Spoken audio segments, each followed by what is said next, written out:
Truly becoming a good artist takes more than just raw skill and talent.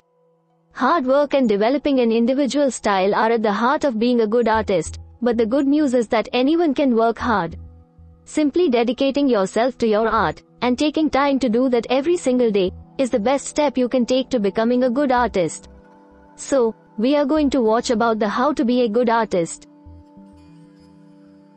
Method 1. Improving technical skills. First is break down your chosen art form into the essential components or skills. Saying, "I want to be a masterful painter," is a noble goal, but it is so broad it is hard to know where to start. Successful practice in any art form requires mastery of the smaller skills, almost all of which can be practiced independently of each other. Must master drawing and sketching, color blending, shading, brush techniques, and composition. Need to draw, shade, color, and compose, and may want to learn the basics of digital illustration and animation. Often learn a wide variety of techniques and materials, from ceramic to metalworking, and must be able to sketch and draft ideas on paper. Advanced study in your material and tools of choice, including more scientific research, is highly recommended. Need to be fluent across the set, from lighting, audio, camera operation, and editing. Skill drawing, for storyboards, and animating are a big plus. Step 2. Practice your art every single day, making it a daily habit. Humans improve much faster through daily effort, and even 10 minutes a day can be better than 2 hours once a week. Find a way to make art part of your everyday routine, prioritizing it highly on your schedule. If you can't find time to make art every day, being a good artist will be exponentially harder.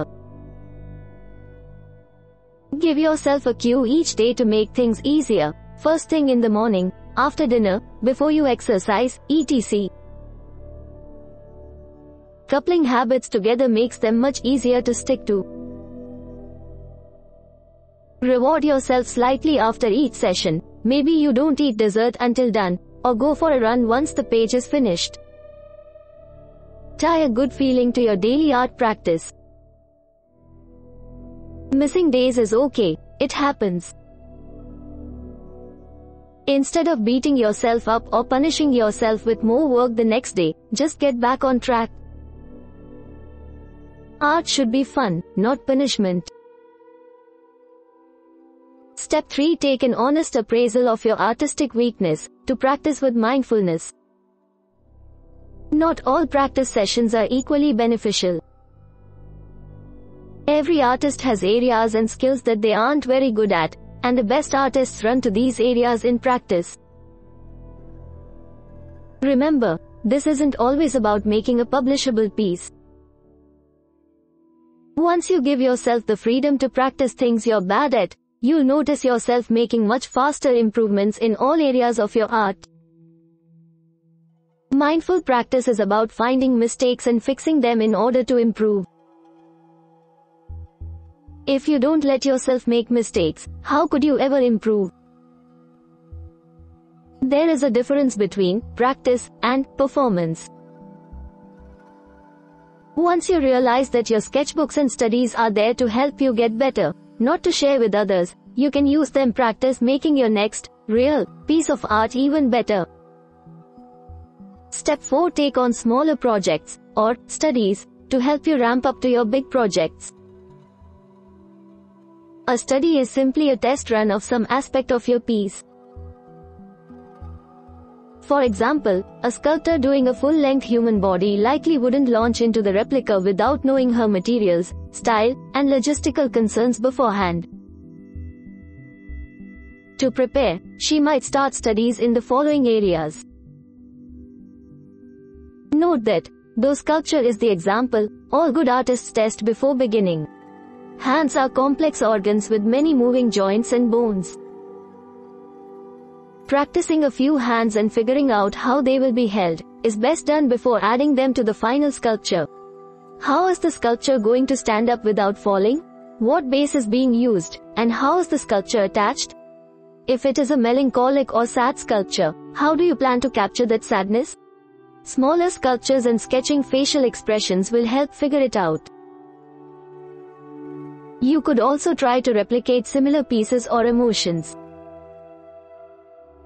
Finally, when in doubt, practice realism, even if it isn't your artistic form of choice. Say you love to make impressionist, brightly colored portraits in the style of Vincent van Gogh, or abstract, cubist paintings like Picasso. While neither of them look like anything you could ever see in real life, both men are masters of realistic portraiture. You need to know the rules before you can break them, and the ability to perfectly replicate what you see in front of you is the best technical exercise you can perform. Try out sketching or drawing still landscapes, capturing the human body realistically, both still and in motion. Replicating your favorite paintings or works of art, teaching yourself the techniques of the masters. Method 2. Developing a unique style. First is trust your gut when choosing projects. If an idea captures your and won't let go, you've got to pursue it. Great artists don't worry if it will sell, if it fits current artistic trends, or will take a long time to make. Great artists jump into their passions with open arms, trusting themselves to make it work. If you want a unique, refreshing artistic voice, then you need to trust your voice. It can be hard to embark on a project that feels weird, new, and experimental. But remember, if you can't get passionate about the project, how can you expect your audience to feel passionately about it? Step 2. Experiment in a wide variety of styles and disciplines. There is a reason burgeoning painters spend time sculpting, and vice versa. All forms of art are intrinsically linked, and they share similar vocabulary and skills, color, shading, composition, etc. By pushing yourself to approach art differently, you open yourself up to a wealth of new influences, techniques, and styles. Push yourself to get out of your comfort zone. This is often where you make the biggest breakthroughs and personal discoveries. This includes other forms of art, such as writing and music. Creative expression, whether with a paintbrush or a piccolo, is about getting your ideas out of your head and into the audiences. The medium you use to do that doesn't matter. Step 3. Draw influence from your entire life, not just your artistic pursuits. Great artists are often great readers, using books and literature to push themselves to new ideas and philosophies. They are unashamed of their past, no matter what it is, and are confident using it for motivation and inspiration. Furthermore, great artists rarely say no. They keep their minds open to everything, becoming a sponge of influences that come together to make something incredibly unique, and incredibly you. Step 4. Show your work to others for thoughts and feedback. For most artists, art is a form of communication. You create art because you want to share it with other people. Otherwise, you could just leave the ideas in your head. Exactly how you want to show your work and to who is your choice. You could try to get your work shown in galleries and put up for sale. You could try getting published. You might be more comfortable putting your work online and possibly selling prints of it. Or maybe you would rather just frame some of your best work and hang it up in your home for your family and friends to enjoy.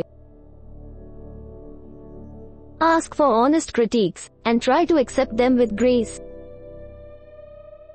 You will never catch everything, and your audience's opinion will help find areas to improve in. Ask people what they think about the art, and what it might mean.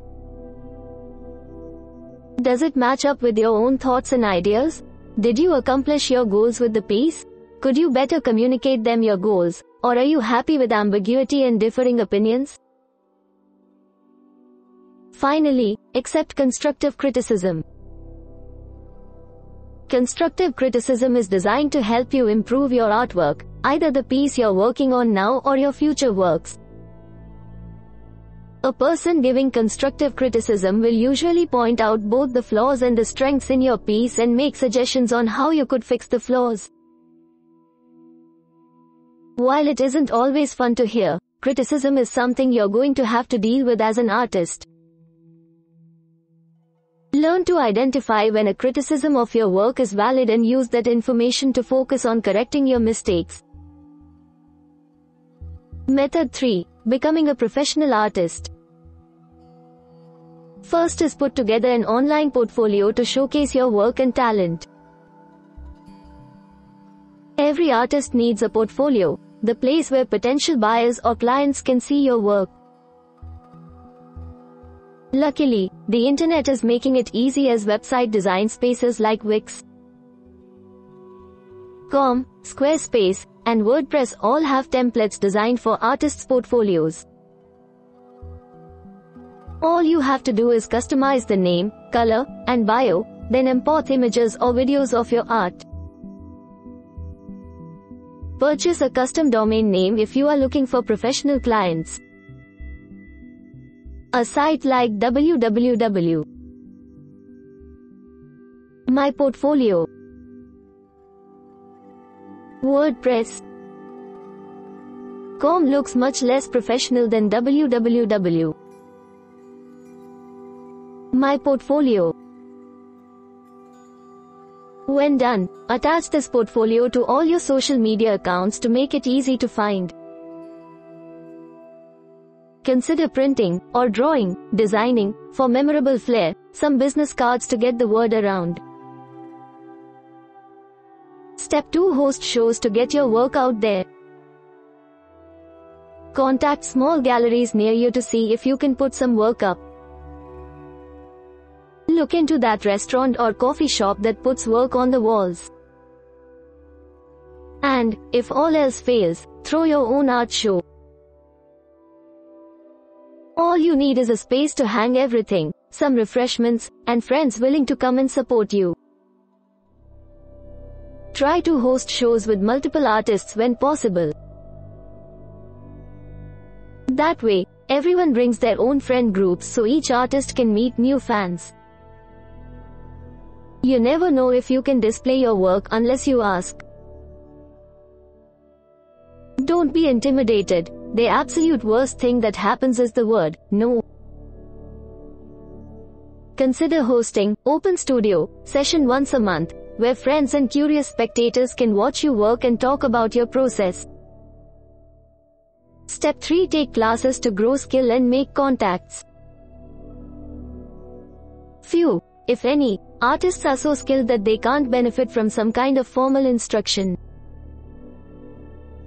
Art classes can help you get past problems with your work that you haven't been able to solve on your own, identify areas in which you could improve, or just give you some direction and a regular time to devote to working on art.